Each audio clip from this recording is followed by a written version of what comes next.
Okay guys, so today I'm working on a Ford F150. So I just replaced the timing chain and also the tensioner, the guides, and the sprocket. It's an updated version. As you can see, the other one you can see the spring and the update part that they gave me from Ford is brand new. They are like sealed. You cannot see the spring. You can see there's one inside, but you cannot see it anymore. So you have two timing mark on the bottom. This is the exhaust side. So you gotta be timed with that dot. The intake side, that dot with the mark. And on the bottom, you have two spots on the chain, and you also have one dot on the crank. So you have to. I might take my mirror just to show you. Oh, it's not clean, sorry. So as you can see, the dot is aligned with the two mark, and the one in the back, the same thing.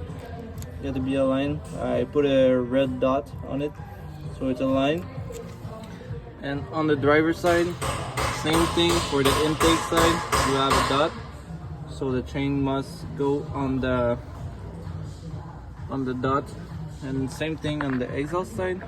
You have a dot, so you put the mark on it from the chain. You have two special tools also to help you maintain the camshaft and hold it while you're doing your job so it don't turn. But I removed them because it was pinning when I was removing the bolt.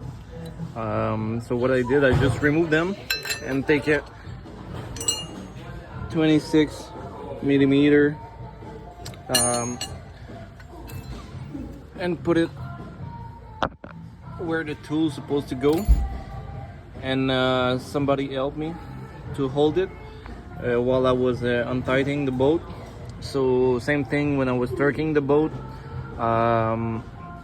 It was a pain in the ass with this, so somebody was holding the key, the tool, this one, on it, just so I can torque.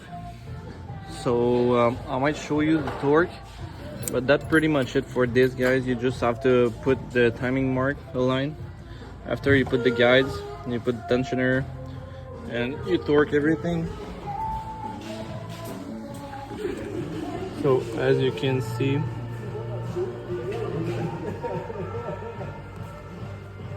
you need to torque the bolt to 10 Newton meter.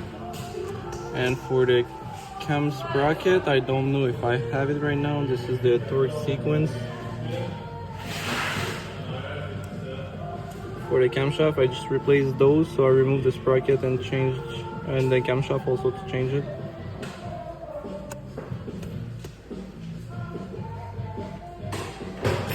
So the torque for the VCT unit, right there. So you put 40 Newton meter.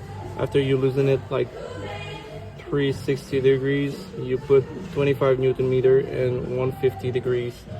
And you do this for each bolt, four bolt, because there's 4 sprocket. So you just have to do this and the job is pretty much done. You put the front cover back. After you put the valve cover, and you change the seal for the spark plug, the high pressure fuel pump, the solenoid actuator. So that's pretty much it for today, guys. Thanks for watching. Have a nice day. Like and subscribe. Bye.